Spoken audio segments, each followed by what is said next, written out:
Jumlah anggota kabinet kita sebanyak 48 menteri. Juga ada badan-badan yang sangat strategis. Ini memang lebih banyak dari pemerintah sebelumnya. Jumlah ini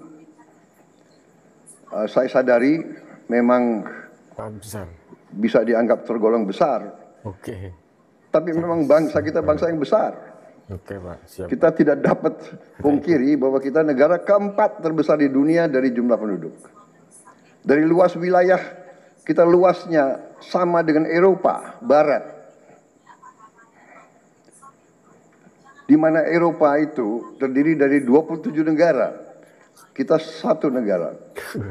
Mengelola Eropa itu membutuhkan 27 menteri keuangan, 27 menteri pertahanan, 27 menteri dalam negeri. Saudara-saudara. Kita seluas Eropa.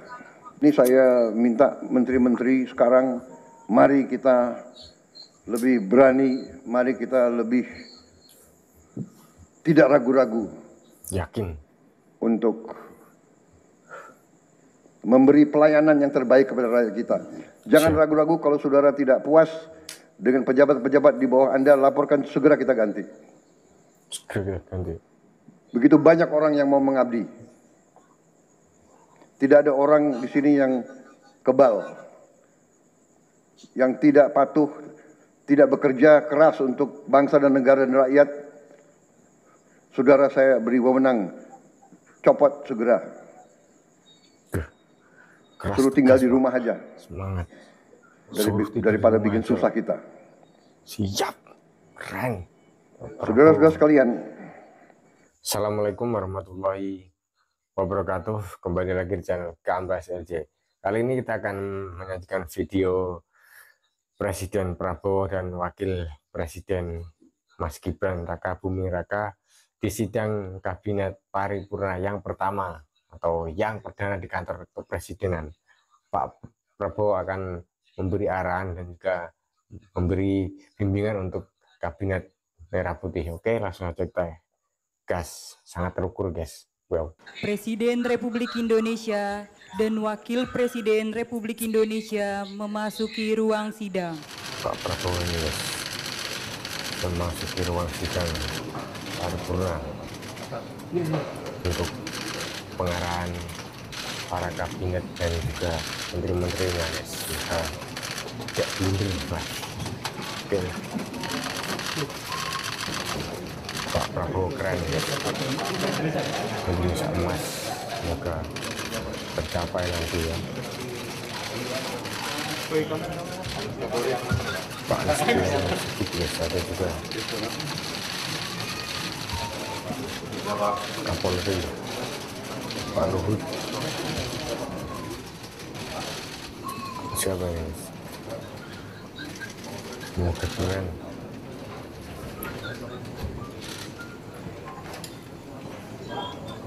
Caimin juga ada, Caimin. Bismillahirrahmanirrahim. Bismillahirrahmanirrahim. Assalamualaikum warahmatullahi wabarakatuh. Waalaikumsalam warahmatullahi wabarakatuh. Selamat siang. Siang, Pak. Salam sejahtera bagi kita sekalian. Shalom, Om Swastiastu, Namo Buddhaya, salam kebajikan, salam rahayu-rahayu. Saudara-saudara sekalian, para anggota Kabinet Keuangan Merah Putih yang saya hormati dan saya banggakan, Wakil Presiden yang saya hormati, para Menko, Ketua Dewan Ekonomi Nasional, para Ketua Badan, Panglima TNI, Kapolri, Jaksa Agung yang saya hormati, Kepala BIN. Saudara-saudara sekalian, sekarang saya kira adalah suatu momen bersejarah. Ini adalah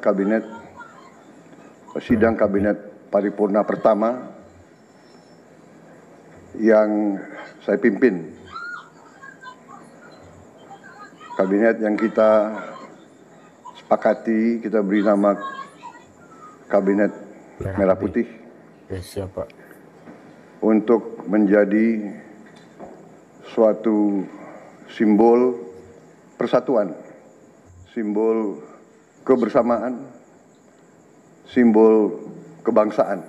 Oke, semoga Pak. Saya terus-menerus sudah beberapa tahun ini maju ke hadapan rakyat Indonesia, kepada semua pemimpin politik, pemimpin masyarakat, pemimpin agama, pemimpin pengusaha. Saya terus-menerus menekankan pentingnya persatuan. Sumber kunci keberhasilan kebangkitan suatu bangsa dalam sejarah manusia berabad-abad, kuncinya adalah bila elitnya bisa kerjasama, bila elitnya bersatu. Persatuan ini artinya adalah kita bisa sepakati mana adalah kepentingan nasional yang inti, mana adalah kepentingan nasional yang vital bagi kelangsungan hidup bangsa kita.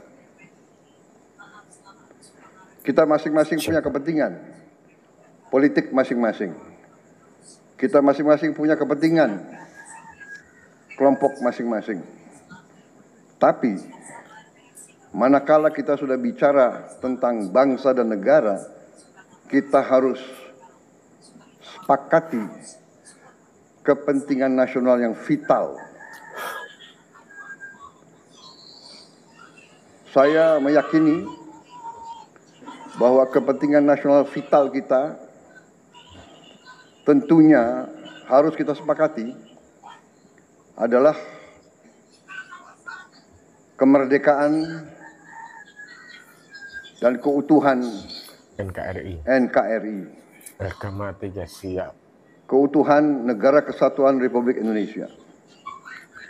Dan untuk menjamin keutuhan dan kelangsungan hidup Negara Kesatuan Republik Indonesia, kita harus dengan handal, guys, dengan cerdik, dengan pandai bisa menjaga dan mengelola kekayaan bangsa kita. Oke, siap. Hanya apabila kita bisa menjaga dan mengelola dengan baik semua kekayaan kita, hanya dengan demikian kita bisa memberi pelayanan kepada rakyat kita. Kita bisa memberi kebutuhan hidup rakyat kita. Kita bisa membayar segala keperluan suatu negara modern. Dan diantaranya tentunya adalah menjamin kedaulatan bangsa. Saya ingatkan saudara-saudara sekalian, jangan sampai kita lupa dengan Undang-Undang Dasar kita sendiri, Undang-Undang Dasar 1945, yang jelas dalam pembukaannya tertera tujuan-tujuan nasional kita, di mana tujuan-tujuan nasional kita sangat jelas oleh pendiri-pendiri bangsa kita. Tujuan pertamanya adalah melindungi segenap bangsa Indonesia dan seluruh tumpah darah Indonesia. Ini tujuan nasional yang pertama untuk kita survive. Karena itu kita perlu memikirkan apakah kita sudah cocok atau tidak investasi kita kepada pertahanan bangsa Indonesia. Siap, Pak. Kedua, tentunya memajukan kesejahteraan umum. Saya katakan berkali-kali bahwa negara yang merdeka, rakyatnya harus merasakan kemerdekaan. Janganlah kita bangga menjadi anggota G20 kalau rakyat kita masih banyak yang miskin, masih banyak yang lapar. Mencerdaskan kehidupan bangsa mutlak. Pendidikan bagi kita adalah prioritas yang sangat tinggi. Saya kira ini terlihat komitmen kita kepada pendidikan. Kalau tidak salah, alokasi kita dalam anggaran 2025 untuk pendidikan salah satu tertinggi, Pak. Yeah. Mungkin selama sejarah kita. Untuk pertama kali kita sudah 25%, Pak, Bu, ya. Makan siang atau 20. makan bergizi ini, guys. Keren. Bismillahirrahmanirrahim. Jadi masalah pendidikan sangat utama. Ya tentunya tujuan nasional keempat kita juga hadir dalam pergolakan ataupun interaksi dunia, di mana kita harus selalu membela kemerdekaan bangsa-bangsa. Dan karena itu, mau tidak mau Indonesia harus kuat. Saudara-saudara sekalian, dalam hal ini semua, ada beberapa penekanan dari saya. Saya paham bahwa kita baru dilantik, saya saja baru 3 hari. Saudara-saudara baru 2 hari dilantik. Dan saudara-saudara, saya persilakan secepat mungkin, terutama bagi menteri-menteri yang baru, silakan konsolidasi sendiri, mengatur sendiri secepat mungkin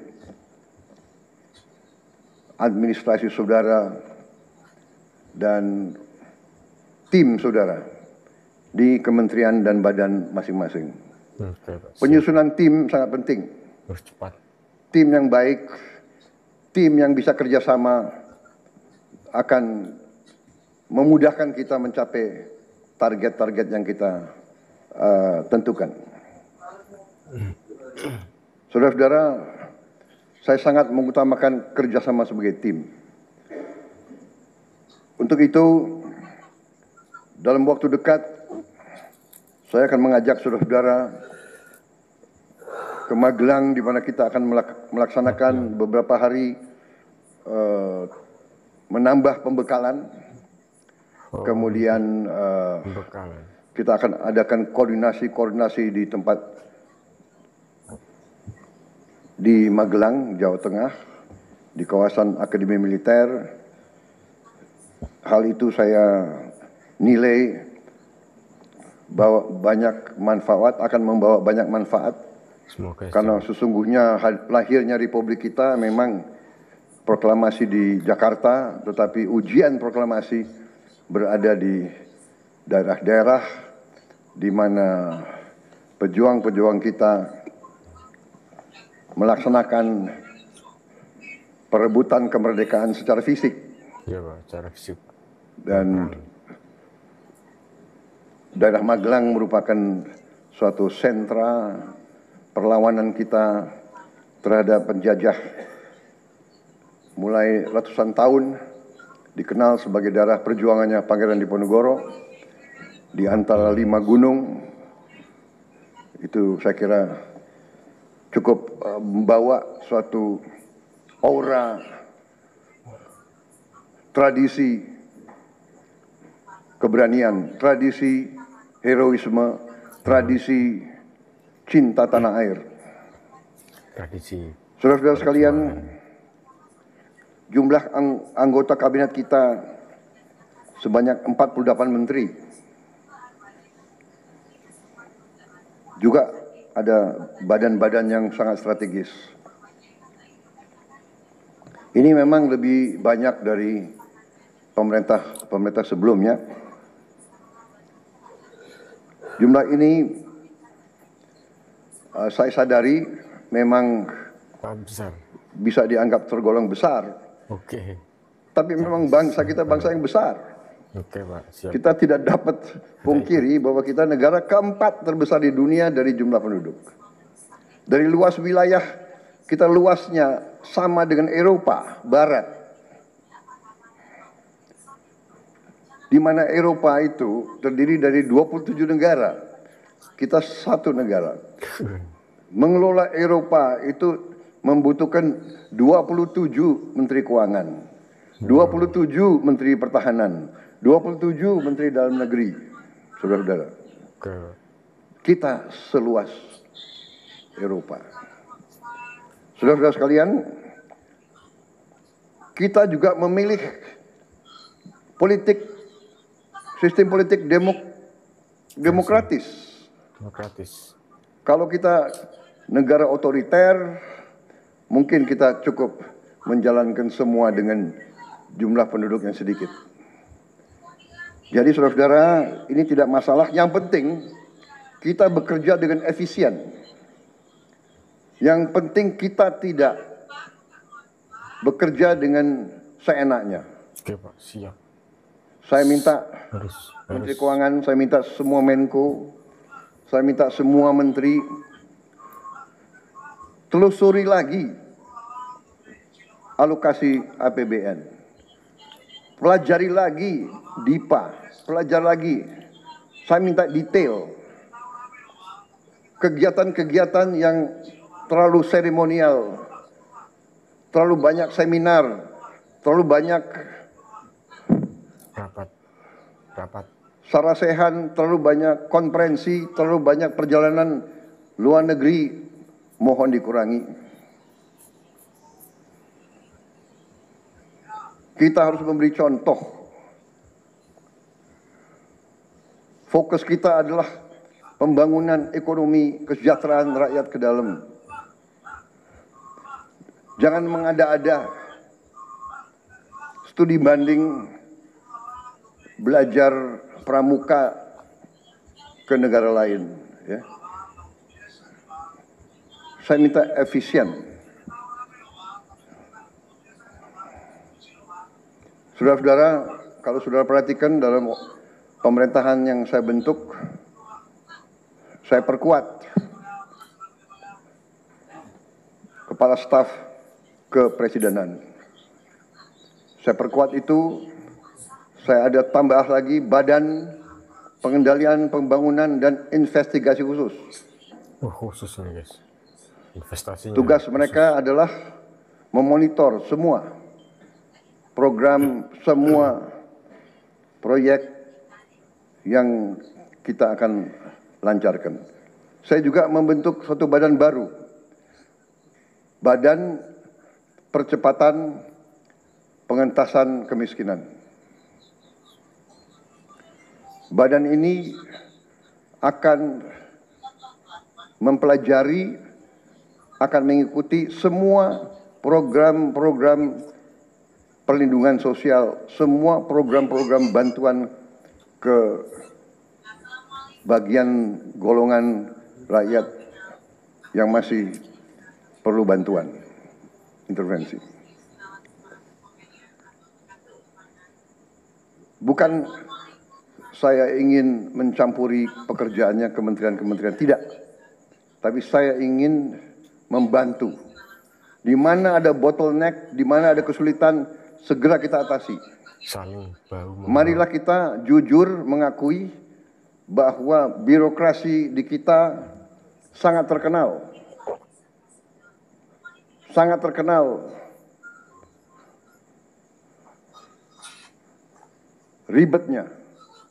Sangat terkenal lambatnya. Bahkan ada pembicaraan oleh rakyat kita bahwa birokrasi pemerintah kita sering mempersulit, bukan mempermudah keperluan rakyat. Bahkan ada yang mengatakan kalau bisa dibikin sulit, kenapa dibikin mudah? Ya, ini saya minta menteri-menteri sekarang, mari kita lebih berani, mari kita lebih tidak ragu-ragu Yakin. untuk memberi pelayanan yang terbaik kepada rakyat kita.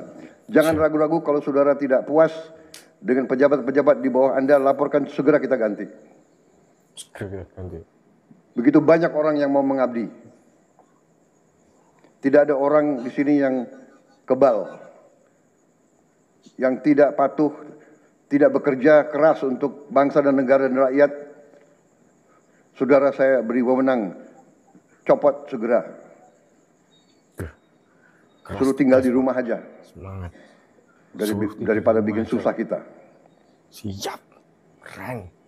Saudara-saudara sekalian, saya kira dalam waktu dekat saudara-saudara akan segera menyiapkan program kerja saudara masing-masing.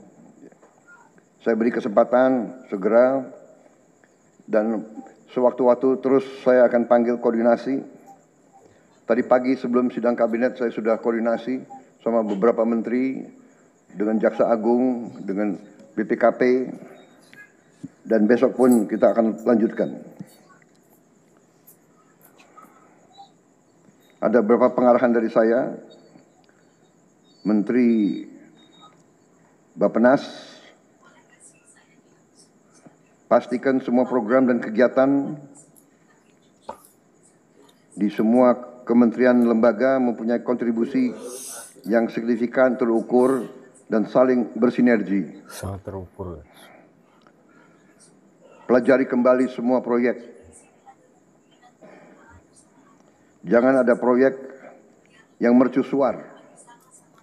Semua ditujukan kepada yang saya sampaikan pada pidato saya di depan Majelis Permusyawaratan Rakyat pada hari pelantikan saya.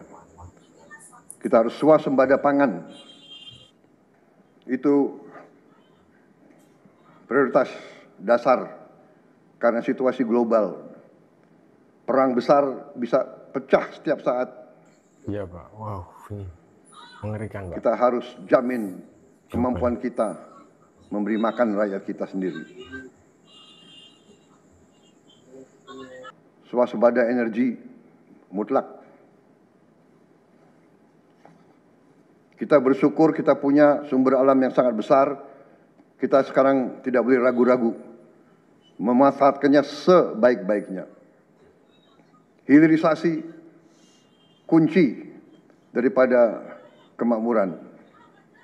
Karena itu saya minta menteri-menteri terkait, Menteri Investasi, Hilirisasi, Menteri Bappenas, Menteri ESDM, dengan beberapa menteri lain, dibantu oleh tentu Menko Perekonomian dan Ketua Dewan Ekonomi Nasional, saya minta segera inventarisir proyek-proyek penting dalam program hilirisasi kita. 26 komoditas, proyek-proyek yang vital dalam 26 komoditas tersebut yang harus dihilirisasi segera dirumuskan, bikin daftar, dan kita segera untuk mencari dana sehingga kita bisa mulai hilirisasi dalam waktu yang sesingkat-singkatnya. Ya. Kemudian program makan bergizi, Kepala Badan Gizi Nasional dan semua KL untuk siapkan, segera kita mulai dengan bergerak cepat, tepat sasaran, terukur, tapi jangan takut dengan kesulitan. Oke, Pak. Saya masih mendengar beberapa tokoh meragukan kemampuan kita Oke. untuk laksanakan itu. Saya tidak katakan bahwa ini bisa selesai dalam 1 minggu, 2 minggu, atau 3 bulan. Tidak ada di antara kita yang punya tongkat Nabi Sulaiman. Oke. Tapi kita bisa berhitung, kita bisa mengelola, kita bisa alokasi dana, kita bisa kerahkan sumber daya.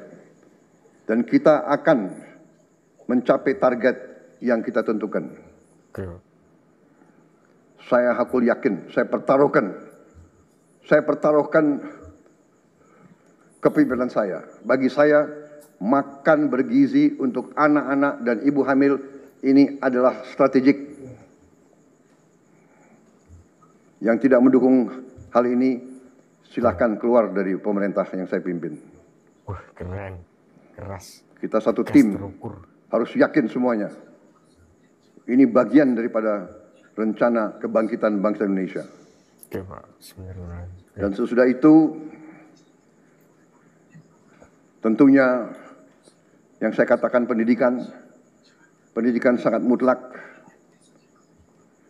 Saya sudah panggil Menteri Pendidikan Tinggi, Sains dan Teknologi dan Menteri Pendidikan Dasar Menengah. Kita sudah mempunyai gambaran besar bagaimana kita segera akan menyentuh semua anak-anak kita. Kita akan gunakan teknologi untuk mempercepat membawa pendidikan kepada anak-anak kita. Oke, Pak. Semoga, Pak.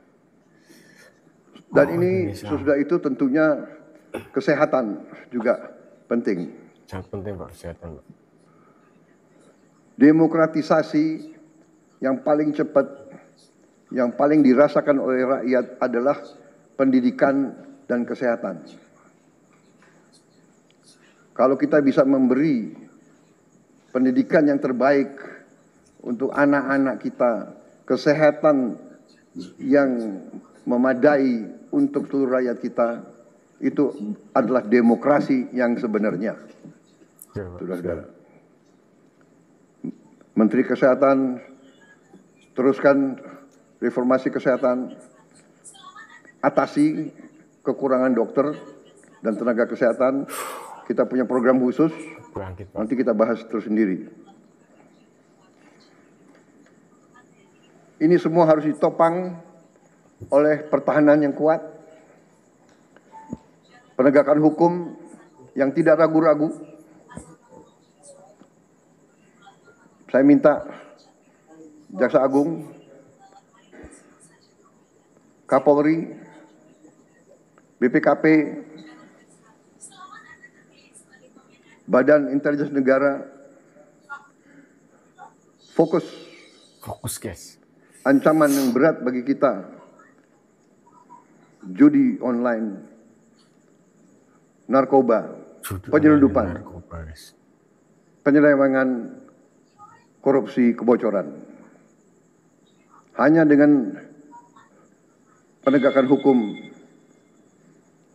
yang tegas dan intelligence yang baik, bukti-bukti yang kuat, bisa kita segera mitigasi hal ini semua.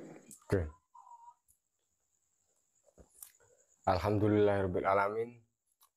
Itu tadi sekedar pengarahan dari Pak Prabowo kepada kabinet merah putih yang dibentuk, dan Pak Prabowo mengatakan dan mengakui bahwa kabinetnya ini sangat besar karena luas wilayah Indonesia mirip dengan Eropa, padahal Eropa itu banyak kementerian yang untuk menggerakkan dan memajukan Eropa. Jadi tidak masalah untuk kabinet sebesar ini. Yang penting efisiensi dan kinerja harus sangat terukur. Dan juga Pak Prabowo memberi kewenangan kepada menteri-menteri yang berada di kabinetnya untuk tidak ragu-ragu mengganti atau mencopot apa ya, yang pejabat-pejabat yang di bawah kementerian lah. Kalau ada penyelewengan atau tidak mau kerja dengan sungguh-sungguh atau dengan sangat benar untuk diberi kewenangan untuk mencopotnya, itulah istilahnya guys. Dan semoga yang dikatakan diseru-serukan Pak Prabowo terus menerus untuk memajukan ekonomi Indonesia dan mensejahterakan rakyat Indonesia, semoga kita bisa mendukung dan bisa tercapai sedikit demi sedikit. Yang penting kerja keras kita. Oke, semoga channel ini bisa mengedukasi masyarakat Indonesia, juga menambah segi wawasan dan informasi kita. Oke, Assalamualaikum warahmatullahi wabarakatuh. Gambas LJ.